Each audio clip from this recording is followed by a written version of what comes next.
Hello everybody and welcome to the $500 gaming PC build of the month for October 2021. My name is Corey with NewbComputerBuild.com. If you've been tuning in previous months, you'll notice that we split the builds into individual videos this month, so this one's dedicated to just the $500 gaming PC build. Let's get started. Who is this build for? If this is in your budget, you're obviously looking for a budget gaming PC, so obviously it's more affordable. This build would be for people that want to, realistically, the performance that you can get out of it. You can kind of game smoothly with medium to high settings, with smooth FPS at 1080p resolutions in most games. Keeping in mind that there's kind of two solutions to this build that I'll get to in a second, and one will perform a little higher than the other, but one will be a little more accessible.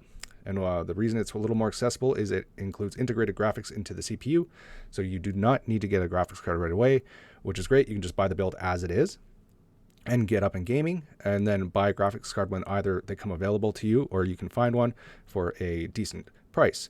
And just for those of you that don't know, if you haven't been in the market for a bit for buying a PC, graphics cards, no matter which one, they're kind of hard to come by. Supplies are a little low, but they are coming a little more available now. They're just quite a bit more expensive than MSRP prices, and you might have to do some fishing in order to find some in supply.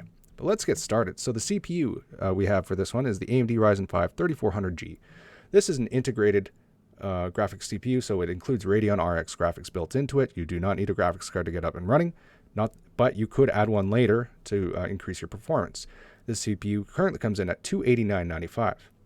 A higher performing CPU option, if you can find the suggested graphics card below, could be the AMD Ryzen 3 3300X, and this is a cheaper CPU at $210, but higher performing. Cooler that comes with it, with the first one, the 3400G, is the AMD Wraith Spire cooler, which is included. Motherboard we have recommended is the ASRock B450M Pro 4. Micro ATX, so it's a smaller form factor motherboard, $77 at the moment. Graphics included, like I said, integrated Radeon RX graphics if you want with the first CPU option. Otherwise, I would suggest something like the GTX 1650, which you can find at around $339.99 right now. A little more expensive than it should be. You can go even more cheaper with a lesser performing card such as the GTX 1050 Ti at $299.99 or an RX 560 at $239.99. That's if you want to go in that direction. Otherwise, if you just don't want to worry about finding a graphics card, just go with the first CPU mentioned, the Ryzen 5 3400G. The memory we have here is a total of 16 gigabytes with this Team Group T-Force Vulcan 3000 megahertz kit, $56.99.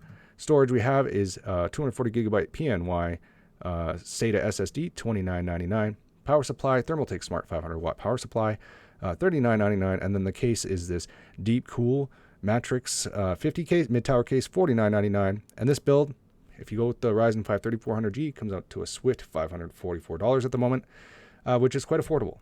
And out of all the builds that were posted this month, due to the fact that it doesn't include a graphic, or doesn't need a graphics card, mind you, it is probably the most accessible build to get up and running. Now, if you have some more money to spend or want some upgrade ideas for the future, here's some other hardware suggestions. You can go with an upgraded Ryzen 5 3600 CPU. This is the older Ryzen one, but they're still available, and this is great for performing CPU, especially for gaming at $248.99. You will need a graphics card, mind you. If you want a better graphics card or another graphics card, if you have more money to spend, Radeon RX 5600 XT comes in at $729.99 right now at the beginning of the month. You can upgrade your memory to a Crucial Ballistics 3600 megahertz kit, 16 gigabyte kit of memory for $84.99. This is a faster memory that would go well with this build, but you do need to spend a little bit more than the budget memory that we had above. And then the storage, if you want to bump this your storage up, you can get a Crucial P2 500 gigabyte NVMe SSD for $49.99. This would be faster storage and more storage at 500 gigabytes versus the 240 already included in the build. All right. If you have any questions, please leave a comment. If you want to keep up to date, hit a like and subscribe to the channel. I post these every single month, or as well over at the website at NewbComputerBuild.com. Until next month, best of luck building.